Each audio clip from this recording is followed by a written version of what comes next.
Hello, it's Sue Reed again, and another video for you today. Coming from the garden because winter's coming soon, and I'm not going to be able to enjoy it. I like to sort of live in outdoors more than indoors sometimes, and obviously in New England we can't do that. So let me see if I can show you a little bit of it.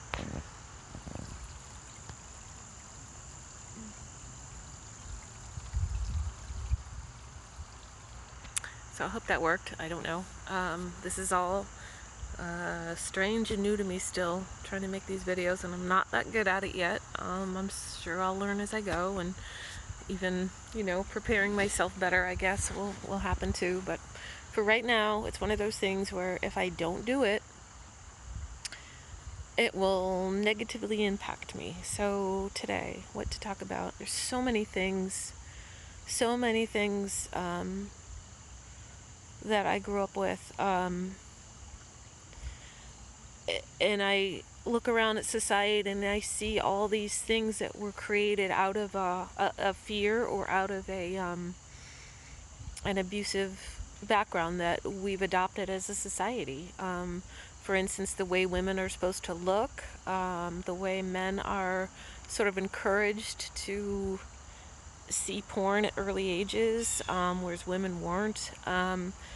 So many stereotypes that just don't apply anymore. I mean, we are all individuals, and I almost felt like growing up that I was like a closet case of some sort. I mean, I wasn't necessarily had a big secret, like I was a boy and needed to be a girl, or that I was gay or something, which it doesn't matter to me. I grew up just thinking people are people. It doesn't matter whether they have a disability, a limitation, because really it's not, because it's a gift in ways that we don't appreciate or know.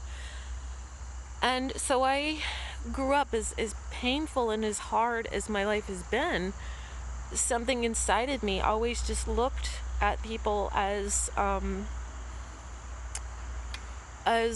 wonderfully enabled, even if they couldn't see it, because I couldn't see mine either. Well, anything was good about me except that spirit side that I kept close to me, even if I didn't understand it or even if I rebelled. Just trying to get comfy here.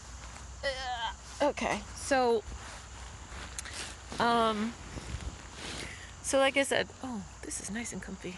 Yeah, all right, that works. Yeah, sometimes I can be a little bit goofy too. Where was I? All right, so a word I want to throw out there is empath.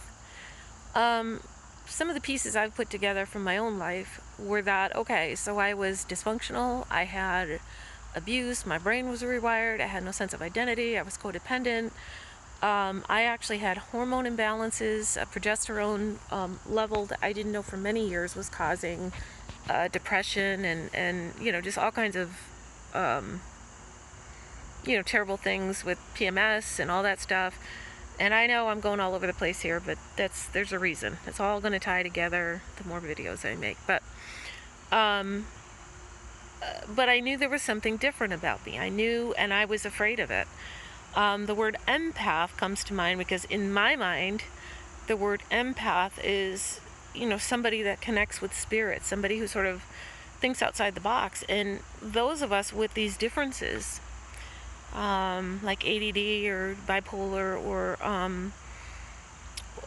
lot of people are coming in with this now, and it's a whole different way of thinking. It's shaking up things. It's making us look at things differently, and a lot more people speaking out on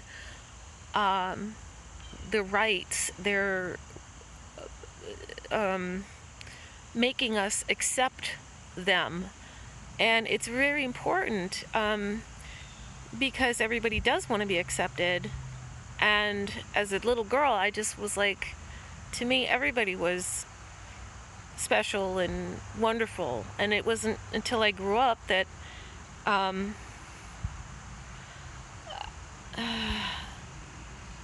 that I would become afraid of people, essentially. That I would learn that not all people embraced their differences, and many people would judge and hate and hurt people for no reason.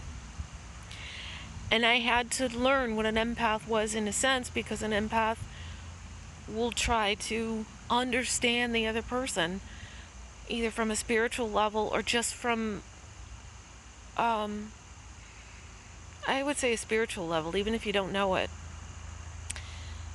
And the way people judge one another is like, it's hiding your own, what you think are your own limitations and fears and so forth. That it's all a lie, it's all a myth.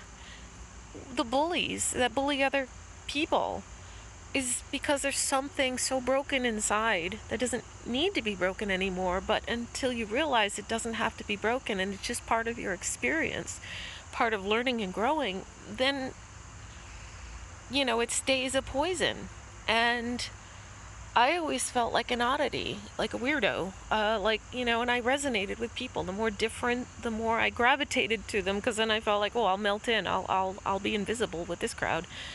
Because I didn't know how to stand out, and I was afraid to stand out because that only got me pain. It only got me shut up or pushed away or whatever.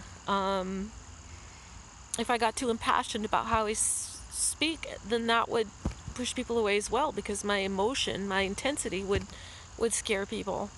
So I was like, no matter what I did. And so at some point, we all have to say enough is enough. And we just have to go inside and say, what am I so afraid of? What is it that scares me to death? What is it that I don't feel is right about myself, and why? If we can just ask those questions of ourselves, the answers will come. They will come. Look around you. Look in the subtleties of life. And when I say empath, a lot of people are here in that empathic mode, and a lot of them are ADD, a lot of them are bipolar, a lot of them have unique ways of thinking about things and being, to teach those, to bring those out of the closet who do the judging, in a sense, because they're afraid of what's inside. We all have stuff.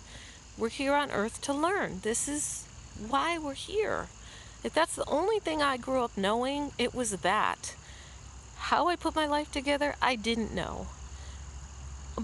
But I was willing to learn. I was willing to face my shadows, no matter how painful. And a lot of times I was willing to over-punish myself for things, because it's just how I grew up. It was like, you take ownership, you take responsibility. It's not to say that you don't tell everybody what's going on in your mind all the time, or what you do and why. It's just that you take ownership when needed.